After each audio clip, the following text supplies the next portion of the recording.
नमस्कार दोस्तों। आज 21 जून 2020 अंतर्राष्ट्रीय योग दिवस के अवसर पर मैं doctor Chhotelal Gupta, assistant professor, आप सबको हार्दिक अभिनंदन करता हूं। आज के इस जेएलसी ऑडियो वीडियो व्याख्यान में अंतर्राष्ट्रीय योग दिवस का इतिहास तथा योग का मानवीय जीवन पर प्रभाव पर चर्चा करूंगा। अंतर्राष्ट्रीय योग दिवस प्रत्येक वर्ष 21 जून को मनाया जाता है।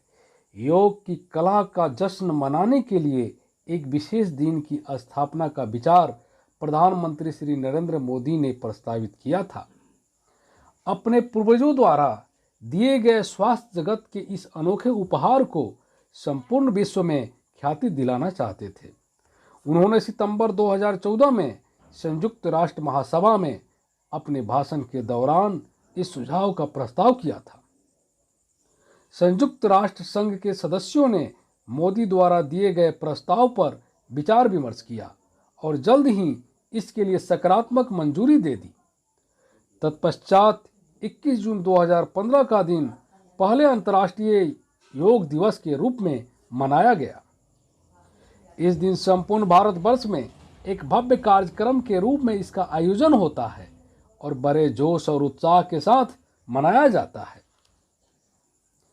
गीता में कहा गया है, योगः कर्मसु कौशलम, अर्थात कर्मों में कुशलता ही योग है। योग संस्कृत शब्द युयोजे से आता है। इसका अर्थ होता है जुड़ना या एकजुट होना। यह एक सार्वभौमिक चेतना के साथ व्यक्तिगत चेतना का मिलन है। योग 5000 साल पुराना भारतीय दर्शन है, जिसका उल्लेख सर्वप्रथम पहले प्राचीन वेद ऋग्वेद में किया गया है। गीता में श्री कृष्ण ने अर्जुन से कहा है, योगस्था कुरु कर्माणि संगा त्यक्त्वा धनंजय सिद्ध सिद्धो समो भूत्वा समत्वम योग उच्यते। अर्थात हे धनंजय, तुम योग में स्थिर होकर अपना शास्त्रोक्त कर्म करते जाओ। फल मिले या ना मिले, इन दोनों ही अवस्था में अपने चित्त को समान रखो। सिद्धि और असिद्धि में समवृत्ति रखना ही योग है। ऐसा माना जाता है कि शिव प्रथम योगी या आदि योगी या योग के प्रथम गुरु हैं। हजारों साल पहले हिमालय में कांति सरोवर झील के तट पर आदि योगी ने अपने ज्ञान को महान 7 ऋषियों में साझा किया था, क्योंकि उनके संपूर्ण ज्ञान को एक व्यक्ति में रखना कठिन था। ऋषियों ने इस शक्तिशाली योग विज्ञान को एशिया, उत्तरी अफ्रीका, मध्य पूर्व, दक्षिण अमेरिका सहित दुनिया के विभिन्न हिस्सों में ले गए। भारत अपने संपूर्ण अभिव्यक्ति में योग प्रणाली को पाकर धन्य है।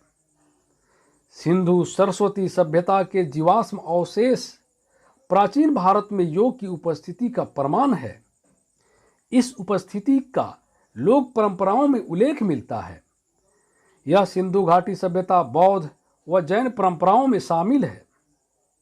अध्ययनों के अनुसार एक गुरु के प्रत्यक्ष मार्गदर्शन में योग किया जाता रहा है और इसके आध्यात्मिक महत्व भी पूरे विश्व में फैलता रहा।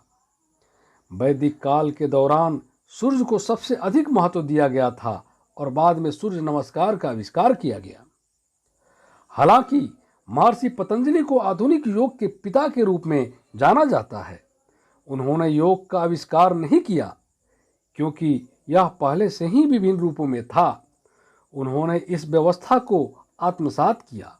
उन्होंने देखा कि किसी भी सार्थक तरीके से इसे समझने के लिए यह काफी जटिल हो रहा था।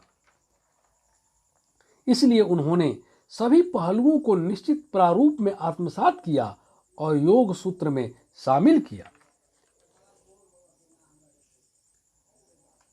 योग व्यायाम का एक प्राचीन रूप है जो भारतीय समाज में हजारों साल पहले विकसित हुआ था और तब से लगातार इसका अभ्यास किया जा रहा है।